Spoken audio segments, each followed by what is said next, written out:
ए दीदी जीजा जी आहिरे माई ए दीदी जीजा जी ए दीदी जीजा जी आई हो दादा ए दीदी जीजा जी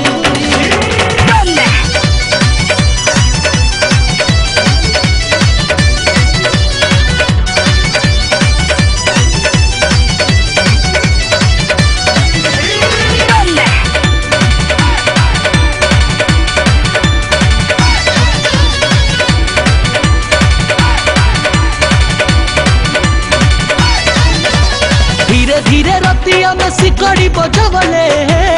ए दीदी बेबी आके मौसी कही कुंडी खोलवले का भल रे धीरे धीरे रतिया में सिकड़ी बजवले बेबी आके मौसी कही कुंडी खोलवले डल डल चलिया में हाथ ए दीदी जीजा जी ए दीदी जीजा जी ए दीदी जीजा जी कट ले लो गोरे गोरे गाल ए दीदी जीजा जी कट ले ले गोरे गोरे गाल धीरे धीरे रतिया में सिकड़ी बजवले बेबिया के मौसी कही कुंडी खोलवले डाल दल चोलिया में हाथ ए दीदी जीजा जी ए दीदी जीजा जी ए दीदी जीजा जी कट ले ले गोरे गोरे गाल ए दीदी जीजा जी कट ले ले गोरे गोरे गाल हमरा विश्वास नहीं थे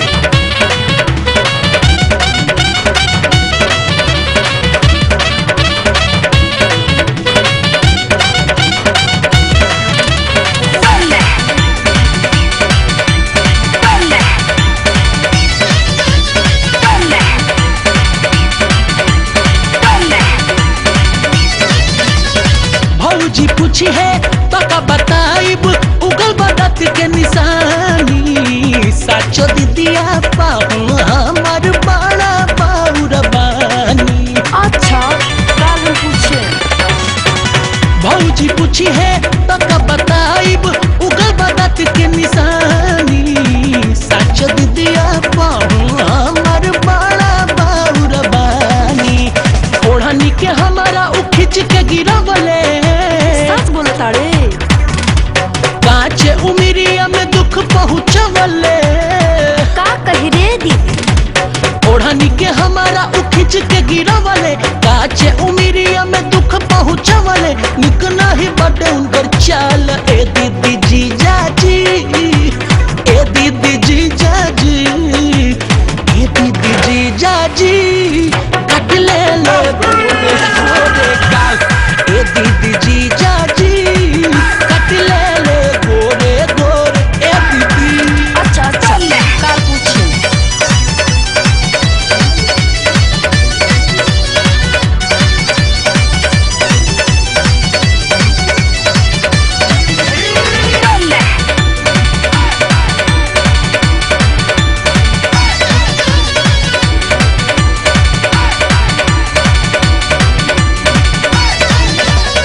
हमारा संगे कैले घात जीजा चिन्हवले आपन जात माना करके हम हारी बहिनी ढेरे कैले उ उत्पात ताली एक हाथे ना बाजी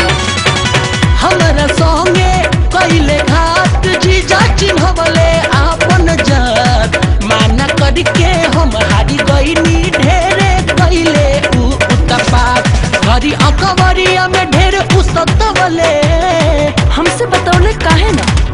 होठावा के लाली अपना होठ से मिटावले अभी तो चटकारे बारे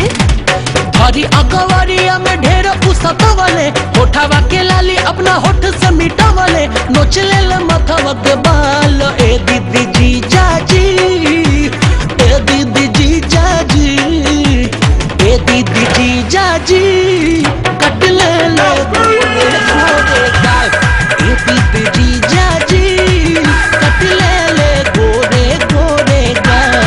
ते झूठ बोलत आहे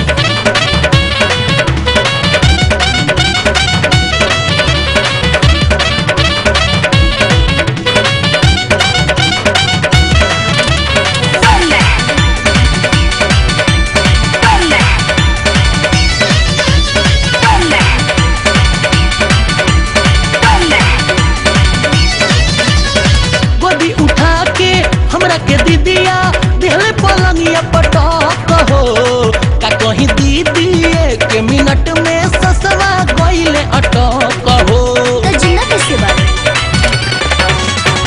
गोदी उठा के हमरा के दीदिया दिहले पलंगिया पटक हो का कहीं दीदी एक मिनट में सास गइले अटक हो प्रेमी पारा कसवा से कैसे छुपाई अच्छा चुप, काल बताई। बबुआ बिक्की से कैसे आँखिया मिलाई कहीं ना चुप रहा। प्रेमी पारा कसवा से कैसे छुपाई बबुआ बिक्की से कैसे आँखिया मिलाई होई पाहुन सने ही से बवाल ए दीदी जीजा जी ए दीदी जीजा जी ए दीदी जीजा जी कट ले लो गोरे गोरे गाल ए दीदी जीजा जी कट ले गोरे गोरे गाल धीरे धीरे रतिया में सिकड़ी बजवले बेबिया के मौसी कही कुंडी खोलबले डाल देले चोलिया में हाथ ए दीदी जीजा जी ए दीदी जीजा जी ए दीदी जीजा जी कट ले गोरे गोरे गाल ए दीदी जीजा जी कट ले गोरे गोरे गाल ए दीदी जीजा